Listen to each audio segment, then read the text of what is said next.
Hey folks, Dwayne Thomas here. Today we are going to talk about a way, not the way, a way to set up a 1911 as a combination carry, self-defense, and match handgun.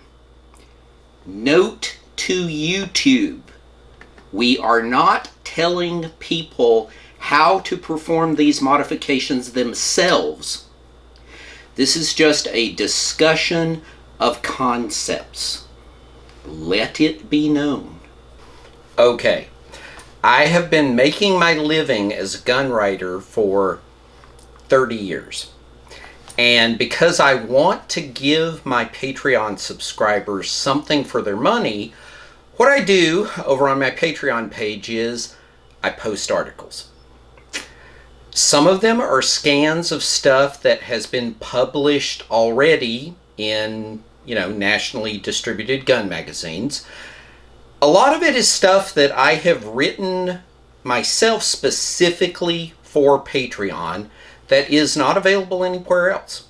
So, if you like my writing, if you think you might like my writing, please consider coming over to my Patreon page at that link right there and becoming a part of my Patreon family. Thank you. Now, how this came about is that I was asking people to provide me with questions for my first Q&A video. And I thought that one of the questions was so excellent that it could be split off into its own video. Here's the question. Tom Johnson, describe your perfect 1911 and defend each modification. Okay, here goes. My perfect 1911 would have a thin front sight, like 0.100 inch, because I find putting that needle of a front sight where I want the bullets to go allows me to make really fine shots.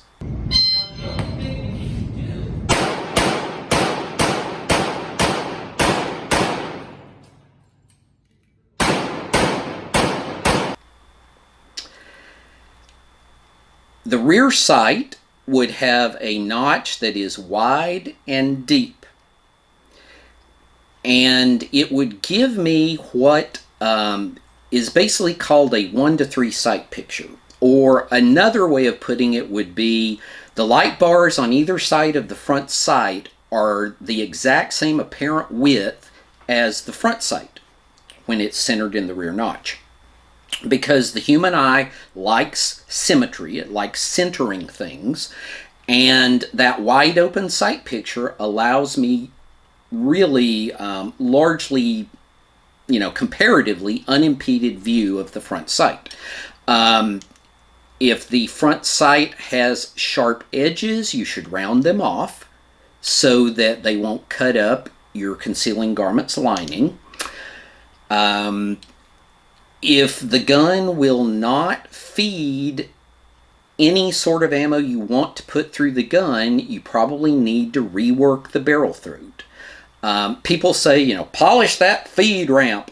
Unless there are really, like tool marks in the feed ramp, polishing it is really not going to accomplish anything.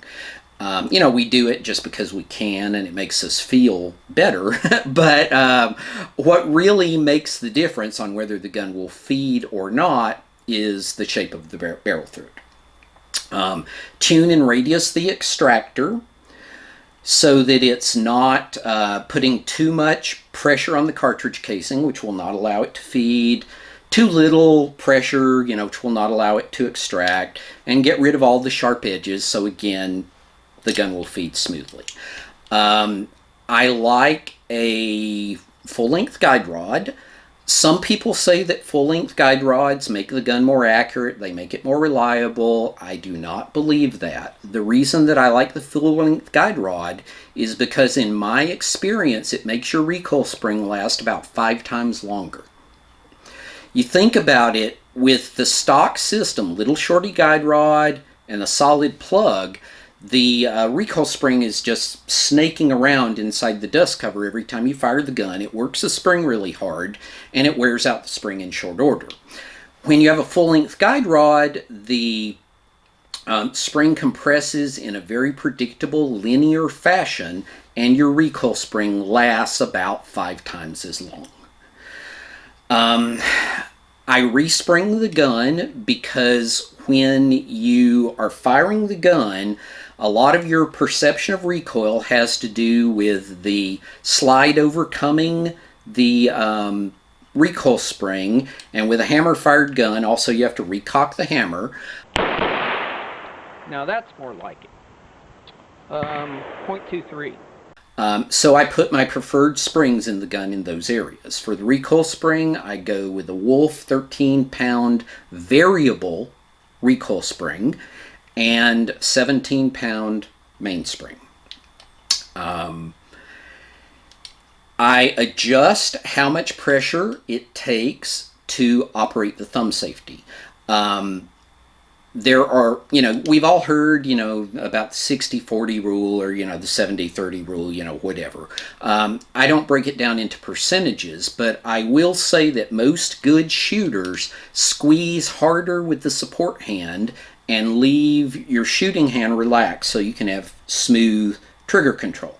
Well, when your hand's that relaxed, if it takes a lot of pressure to move the thumb safety, there can be a tendency sometimes to not take the thumb safety off when you're drawing the gun. So I like the thumb safety to move easily, but it still needs to lock securely in both, up and down.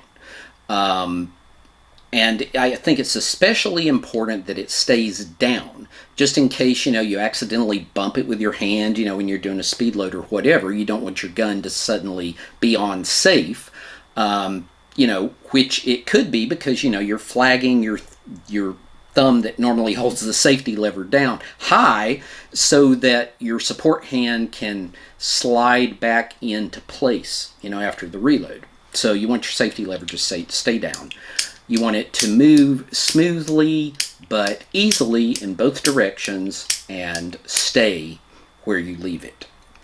I think the gun should be dehorned. There should be no sharp edges anywhere your hand contacts the gun or anywhere that your hand could contact the gun when you're manipulating it. For instance, if you have to do a tap rack bang drill, you don't want there to be sharp edges on your rear sight because that could tear up your hand. Ask me how I know. I actually cut myself literally to the bone one time on the sharp rear sight on a factory fixed sight Colt 1911 doing a simulated malfunction clearance drill at a class. I think, any sharp edges on, the thumb safety, the grip safety, anywhere, need to go away. Now, I know there are people who are going to go, huh, you sound weak, dude. Toughen up those hands. Yeah, right. You can always tell the people who think that it's unreasonable to dehorn the gun of sharp edges. They're the people who, an hour into the first day of a 2-day class where you're firing 1,000 rounds a day, they're the people going, I find this really embarrassing to mention, but does anyone have a Band-Aid? Because the gun has just worn a hole in their hand. Now, you could say, well, I'm going to fire 3 rounds during my gunfight, who cares? Well, if you're going to practice enough to get good with the gun, it matters that you be able to complete long practice sessions without damaging yourself. Now, some people might say, well, I'm an operator. I wear gloves. Well, if you actually are an operator and you literally might have to worry about having a flashbang cookout off in your hand, yeah, wearing gloves makes a lot of sense. I am not someone who has to worry about that, and wearing gloves degrades my shooting. I've tested this. Even thin gloves degrade my shooting performance by 40%. So if at all possible, I don't wear gloves, which means I need a gun that's not going to eat a hole in my hand. My Perfect 1911 will have the grip safety sensitized so that it is still totally functional. It'll pass an armorer's check with flying colors, but it will disengage with little inward movement, just in case I don't get a perfect grip on the gun when I'm moving fast. It will have a medium length trigger. The long triggers that are so popular are a bit long in the trigger reach for me. I do have a slightly less than factory poundage magazine release button spring. The gun holds the magazine release button in place just fine. It's just faster and easier to depress. I like a checkered front strap. I like a checkered back strap. The truth is, though, that a piece of ladder tape over the front strap could do the same thing as the front strap checkering. I like fully checkered hardwood grips as far as being able to glide your hands over the grips as you're moving your hand into position, but then locking your grip, securely in place. When you tighten down your grip, it's really hard to beat checkered hardwood. The traditional double diamond pattern, it's pretty, but I don't like having any portions on the grip that are slick, so I just go fully checkered. My Perfect 1911 has an arch mainspring housing because with the flat housing, 1911s tend to point low for me. The arched housing makes the gun point higher, which is why the Army went to that with the A1 modification, frankly. And the gun will have a mag funnel because it makes the gun faster and easier to reload under stress.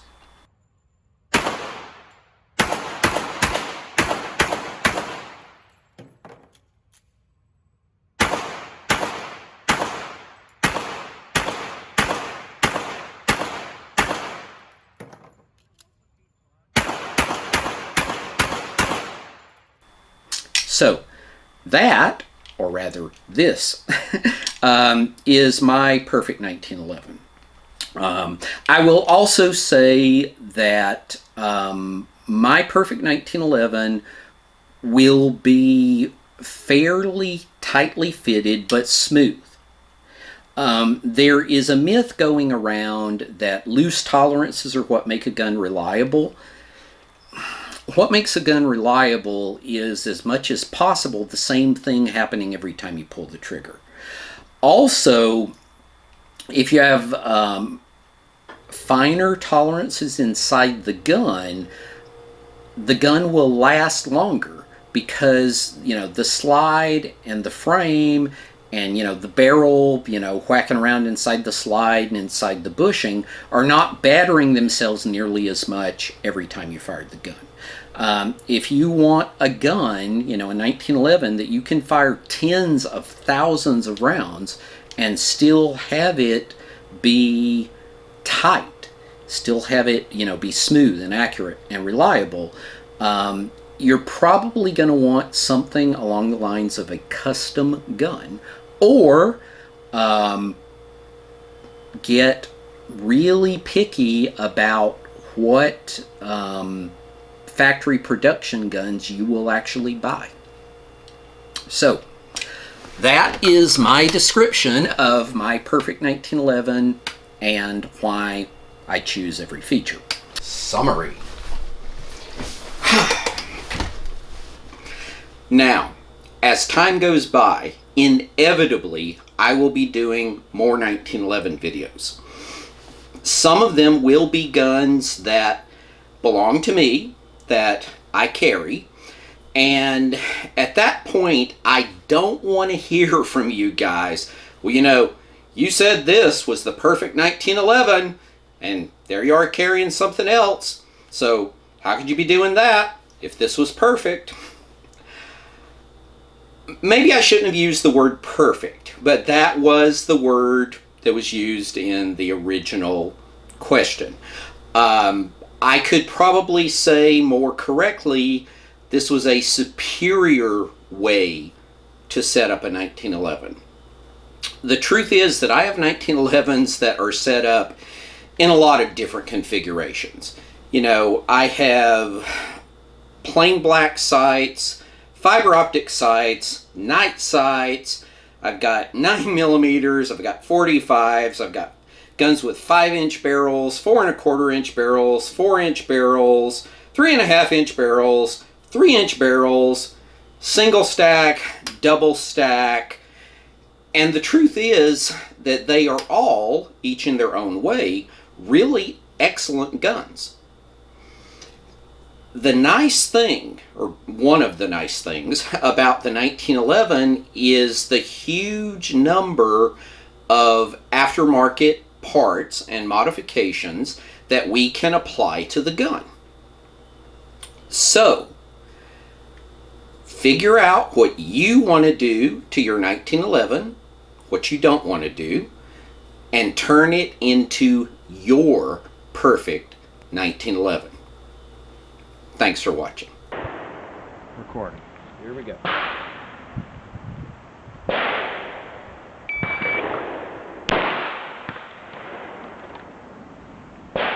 1.43.